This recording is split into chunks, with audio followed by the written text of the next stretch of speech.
Donc l'intitulé exact de ce bac professionnel est Aménagement paysager. Il se déroule sur 3 ans, une seconde, une première et une terminale. En milieu de première, les élèves passent à une certification intermédiaire qui s'appelle le BEP Travaux paysagers.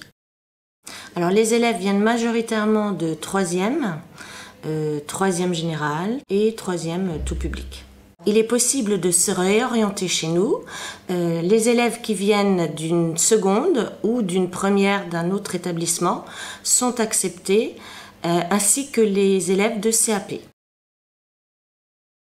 Donc cette formation aménagement paysager se décline une partie théorique et une partie pratique. Nous allons apprendre tout ce qui est création de jardin et entretien de jardin. Dans la création de jardin, on apprendra les travaux de plantation, comment planter un arbre, un arbuste, un conifère, les travaux d'engazonnement, c'est-à-dire faire un gazon.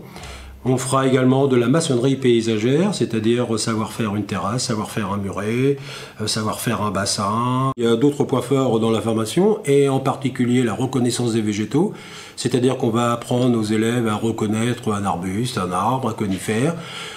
On va apprendre également les exigences des végétaux pour savoir reconnaître leur utilisation dans un aménagement de jardin. On va apprendre aux élèves à ne plus utiliser de produits phytosanitaires, c'est-à-dire tous les produits qui rentrent dans les luttes des maladies et des parasites des végétaux. Et on va apprendre donc toutes les alternatives à ces traitements.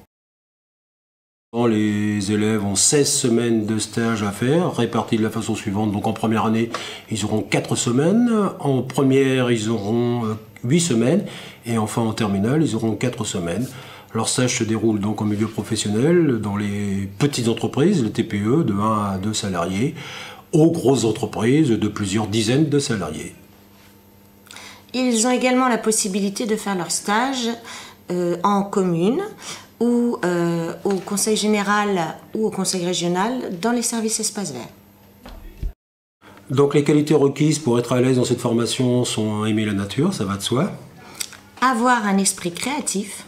Avoir une bonne condition physique. Aimer travailler à l'extérieur par tous les temps. Être à l'aise dans les tâches manuelles.